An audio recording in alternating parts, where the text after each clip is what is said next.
हरि गवना करा के ए राजा चल गईल बाहरवा। अरे आई बना तो चल जाई हमहू अरे नहीं हरवा कि तोहार अरे आइल नहीं खाए रोटी भात के अब बुझत नहीं खा हमारा बात के। तो गवना करा के राजा चली गईला बहरवा।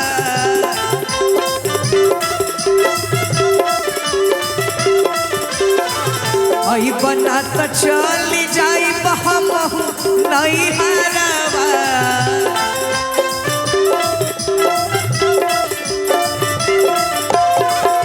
गवना करा के राजा जी चल गईली बहरवा। आई बना तो चली जाई हमहू नहीं हरवा। तोहार कि तोहार आइल नहीं खाए रोटी भात के बुझत नहीं खा हमारा।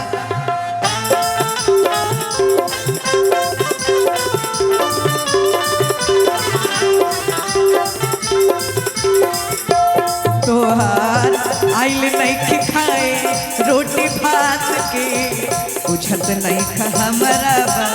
जाए चुलबुल चाचा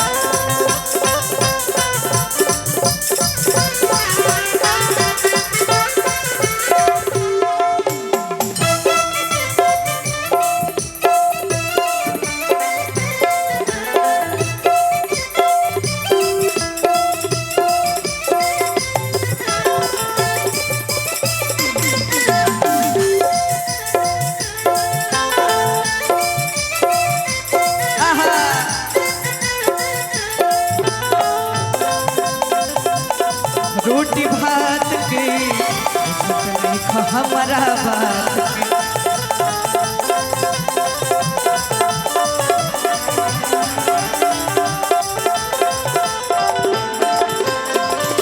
रोज को तिनिया घर में मरद संगे सूते।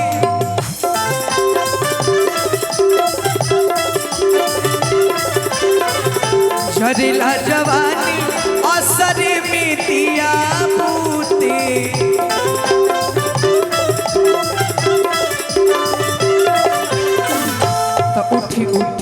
तब उठी रोइला तू भर सेज पे बुझत नहीं खा हमारा बा।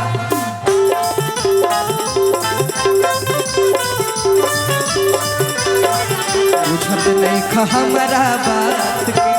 तोहार आइल नहीं खाए रोटी भात के बुझत नहीं खा हमारा बात के।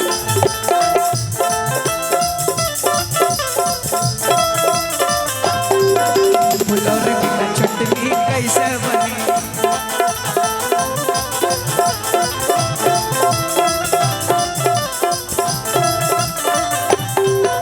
फुलौर बिना चटनी कैसे बनी।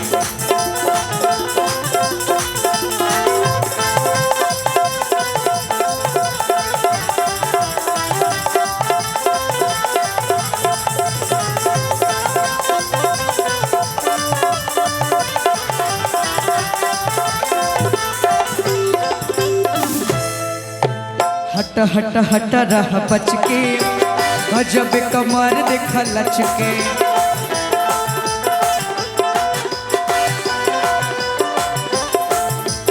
हट हट हट रह बच के गजब कमर देख लच के। बैक मारे ले कबो फ्रंट मारे ले। बैक मारे ले कबो फ्रंट मारे ले। लड़की हिया हाई वोल्टेज वाली करेंट मारे। लड़की हिया हाई वोल्टेज वाली करेंट मारे ले।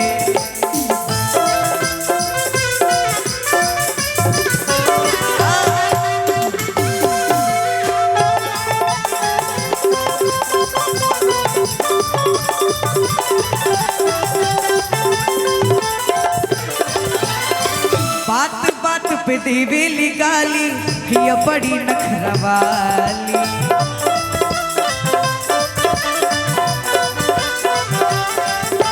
जिकरा घरे जाई बन के एक निया, नाकी में दम कर डाली।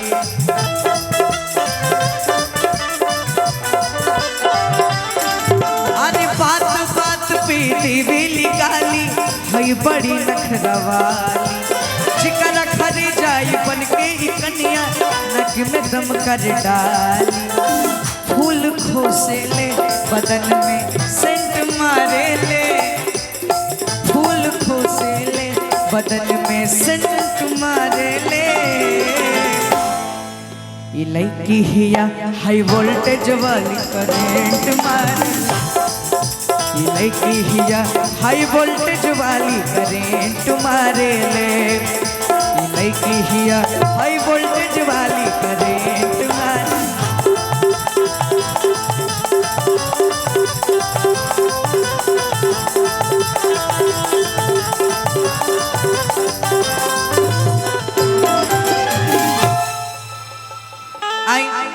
आखिरी एक,